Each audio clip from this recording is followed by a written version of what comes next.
All right, today we're gonna go over adjusting your X-axis encoder.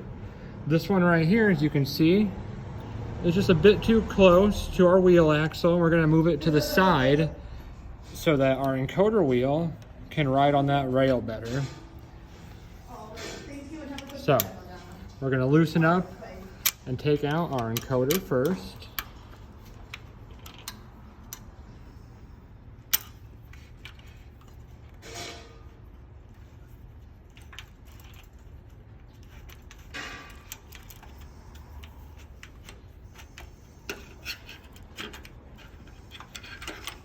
All right, so with the encoder removed, you can see the two bolts that we're going to be loosening. They're on a T-nut inside of that bar, and we're going to loosen them up, and we're just going to move it over so that point is no longer in front of the axle. As you can see, you don't want that to be pushed up at all. So now that we have it out of the way, we're going to tighten it up. We're going to get our encoder put back on there, and you should see the difference where the wheel is riding as soon as it's all back on. And if not, we're going to move that extruded piece a little bit. We may have to do that as well.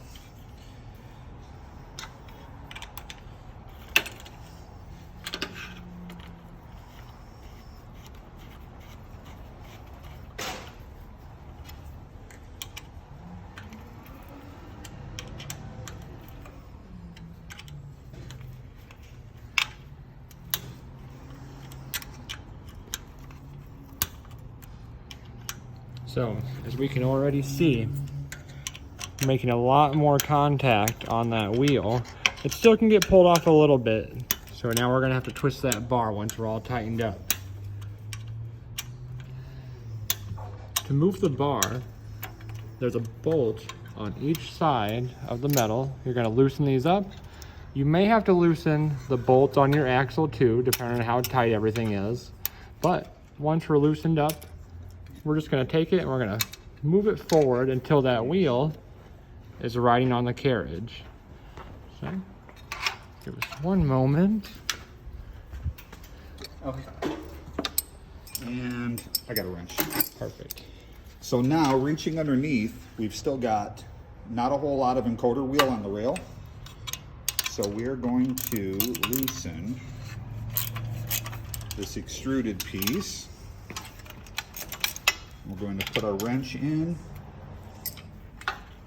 and we're going to twist this bar so that that wheel is now riding more in the center. You can see, we can no longer pull it off even if we tried. We have it secured and on the rail. And that should solve any jamming or rolling issues on your rear X-axis encoder.